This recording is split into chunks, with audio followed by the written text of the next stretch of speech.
Central bank digital currencies are on their way, whether we like it or not. But there are ways to protect yourself, and we're going to talk about that in this video and so much more as we explore.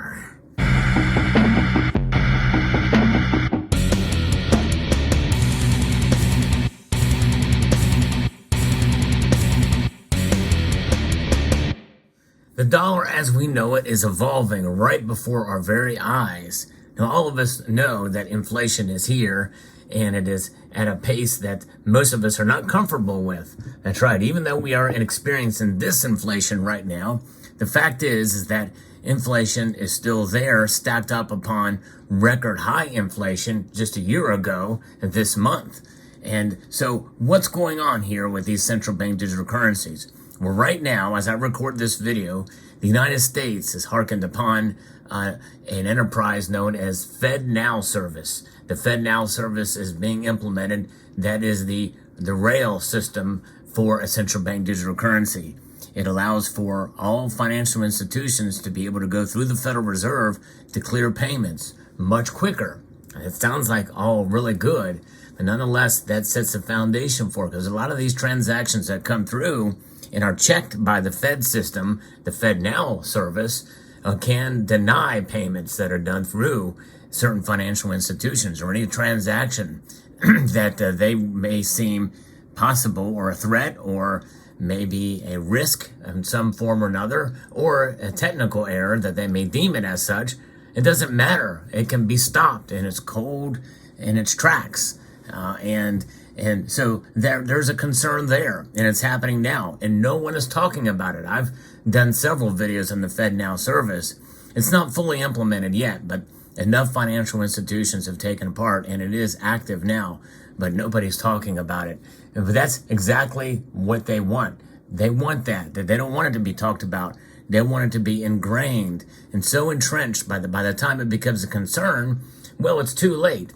And that's exactly why we are talking about this channel, and other channels are talking about these central bank digital currencies, because that's the ultimate goal here. The dollar will be on a central bank digital currency at some point in time. It may not be tomorrow. It may not even be by 2030. But nonetheless, 24 central banks will have digital currencies by 2030, according to an article here from Reuters. And this is something that is quite dramatic to hear. Out of London, some 24 central banks across emerging and advanced economies are expected to have digital currencies in circulation by the end of the decade, according to the Bank of International Settlements that they have found in a survey that was recently published. Central banks around the globe have been studying and working on digital versions of their currencies for retail use to avoid leaving digital payments to their private sector amid accelerating decline of cash. Some are also looking at wholesale versions for transaction between financial institutions, and I think that's probably what's going to happen here.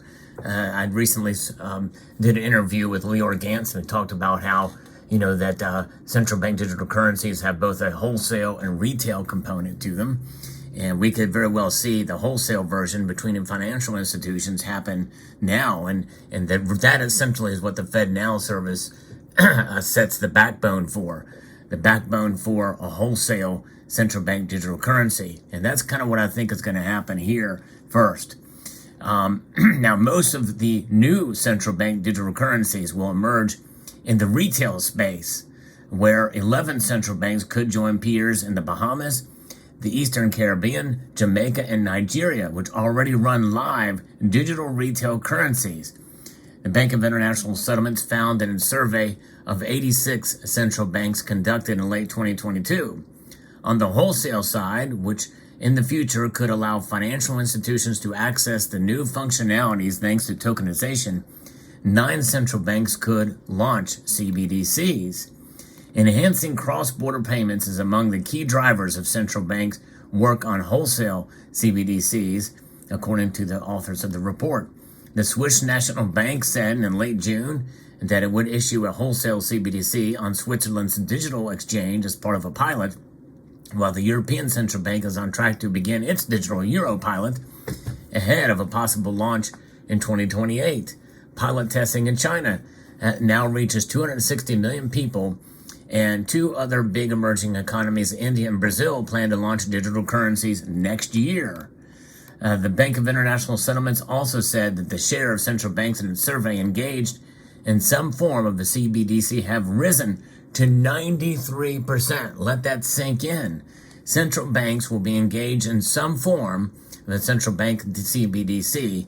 Of 93% of those surveyed, of the 86, 60% say the emergence of stablecoins and other crypto assets had accelerated their work.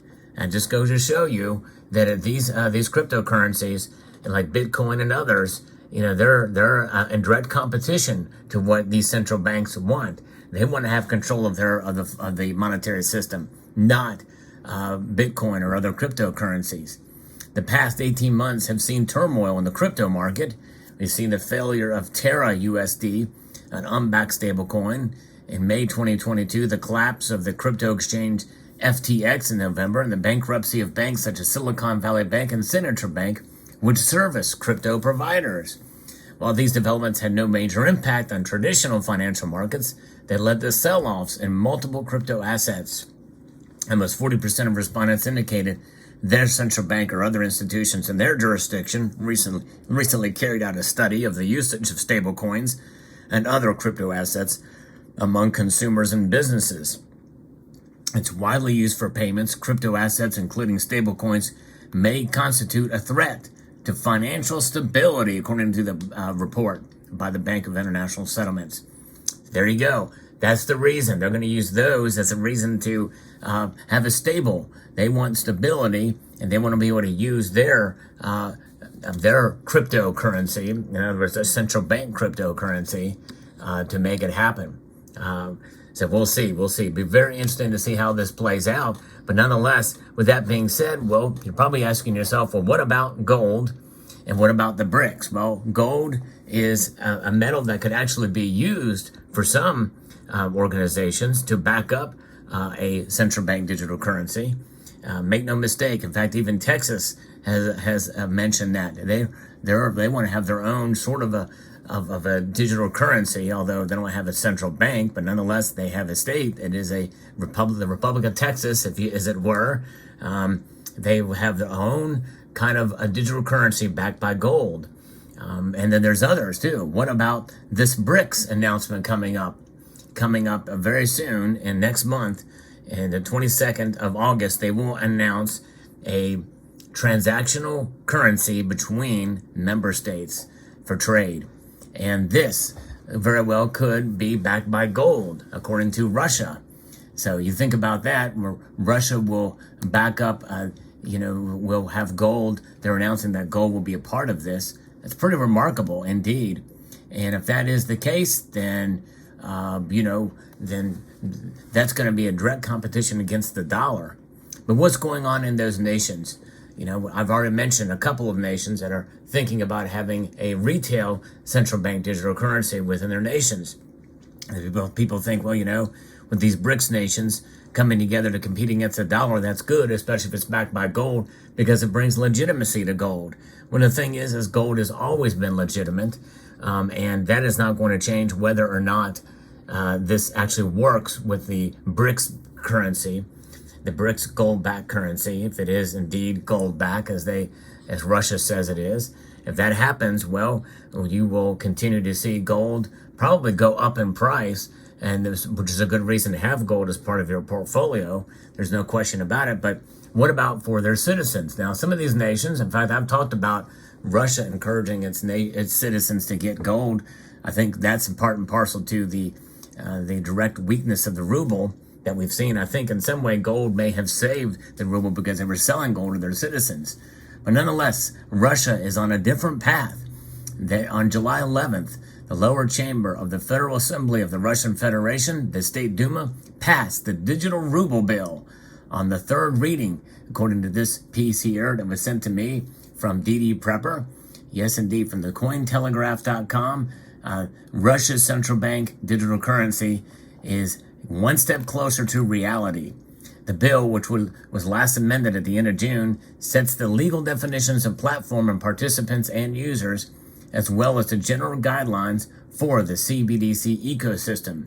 In the current framework, Russia's central bank, the Bank of Russia, will become the principal operator of the digital ruble infrastructure.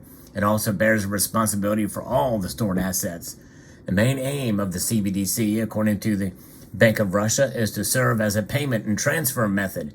Hence, its users won't be able to open up savings accounts. Let that sink in, folks. There's a lot of folks out there in this community that are pro-Russia in their war against Ukraine. I tell you what, they are not a free state. There's no question. I do not trust Putin any further than I can throw him. And nonetheless, let that sink in, folks. Having a CBDC, the Bank of Russia says it will not allow its users to open up savings accounts. As it emphasizes, payments and transfers will be free for individual customers and cost 0.3% of the payment amount for corporate clients. The bill was introduced by the State Duma in December of 2022 and passed through its first reading in March 23. In February, a subsidiary of the leading Russian government-owned gas company, Gazprombank, warned against possible risk for banks in the case of the fast transition to digital money. And so, in a recent interview, the deputy chairman of the central bank announced the mass rollout of the digital ruble for all Russian citizens by 2027. That's just a few years down the line. It will be tested in a pilot program between 2023 and 2024. But nonetheless, these central bank digital currencies, as they stand or as they're intended here, will be about ultimate control. And it does not matter what country they are issued in, whether it be Russia, India, China, Nigeria, or the United States. You give the government more power, they are going to abuse it. And it matters not who it is, which is why I like the idea of individual liberty and responsibility. And more nations should adhere to those principles. Certainly the United States should be a champion of those principles. As it stands right now, we are not. We are not in any way, stretch, or form. We still have freedoms here in this country and liberty, but it's, they're only a generation away. And so, therefore, we're moving at a fast pace towards this degraded, situation where we're under the control of the authorities and the central bank and the government. And it's really unfortunate. So there you have it. Let me know what your thoughts are. Gold is the ultimate solution, though, because with gold, you have declared independence. You are your own central bank. With every ounce that you get, and every tenth of an ounce that you get, you are having a stable store of value. And that's just it. Gold may not act as radically as other asset classes in terms of its price move, but that's a very good thing in many cases. And if silver falls dramatically, gold is less likely to fall as dramatically. If silver skyrockets, gold is less likely to just go up quite as much. People like the attractive nature of gold because it does not react as wildly in terms of its price, and certainly its physical properties, is that it does not react at all. And that lack of reactivity is an attractive quality to gold, which is one of the reasons why I hold it. Plus, you pack a lot more value in a smaller package. Can't go wrong with that. So I have set up a challenge to all of the silver stackers watching this channel earlier on to encourage you to save up for at least 1 ounce of gold, whether it be in bar or round or coin form, so that you can say that you've done it, because it is an exercise in fiscal responsibility, which is something that governments around the world seem to be lacking, especially here in the United States. And we've added $1 trillion in the past couple of weeks. We haven't done that. It took 40 presidents to get up to $1 trillion debt. Now we've done it in a couple of weeks.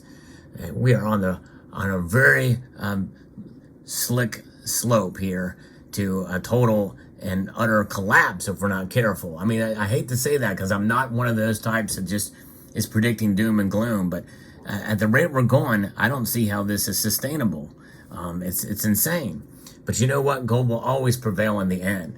So hold on to your gold if you have some. And I think even at the most ardent silver stacker should consider adding some to your portfolio as well. Let me know what your thoughts are. I'd like to extend a multitude of gratitude to you all for watching and encourage you to please rate, share, comment, and subscribe.